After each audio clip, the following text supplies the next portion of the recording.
In today's video, I'm going to teach you how to embed dashboards into Confluence. By the end, you'll know exactly how to add a dashboard link to a Confluence page and choose a display style that makes it easy for your teammates to find and use. Start by opening your Confluence workspace in your browser and navigating to the space where this dashboard belongs.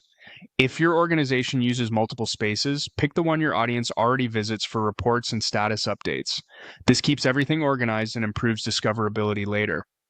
At the top of Confluence, select Create to start a new piece of content. This opens the editor so you can add details and context around your dashboard. You'll see options for different types of content. Choose Page to begin with a blank canvas. Using a page keeps things flexible. You can add notes, links to related docs, and anything else your team needs alongside the dashboard. Give your page a clear descriptive title. A helpful pattern is something like dashboard name, team or project, and time frame. For example, Sales Pipeline Dashboard, Q1. Strong titles make search easier and help people immediately understand what they're looking at.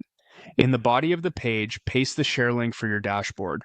Most analytics tools provide a secure share URL you can copy. Make sure it's accessible to your teammates based on your company's permissions. After you paste, Confluence recognizes the link and converts it into a smart link.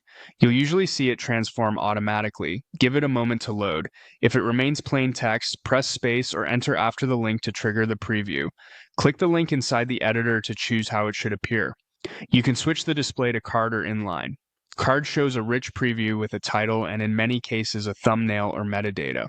It's great when you want the dashboard to stand out visually on the page. Inline keeps the link compact within a sentence, perfect for when the dashboard is a supporting resource rather than the main focus. Pick the style that fits your layout and consider placing a short sentence above it explaining what the dashboard covers and who it's for.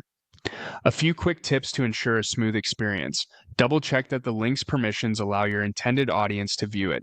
If the source tool requires login, readers will need the same access. Keep the page concise, but include context like the purpose of the dashboard and how often it's updated. Finally, revisit this page periodically to confirm the link still points to the latest version. That's it. Your Confluence page now presents the dashboard link clearly in the format you prefer.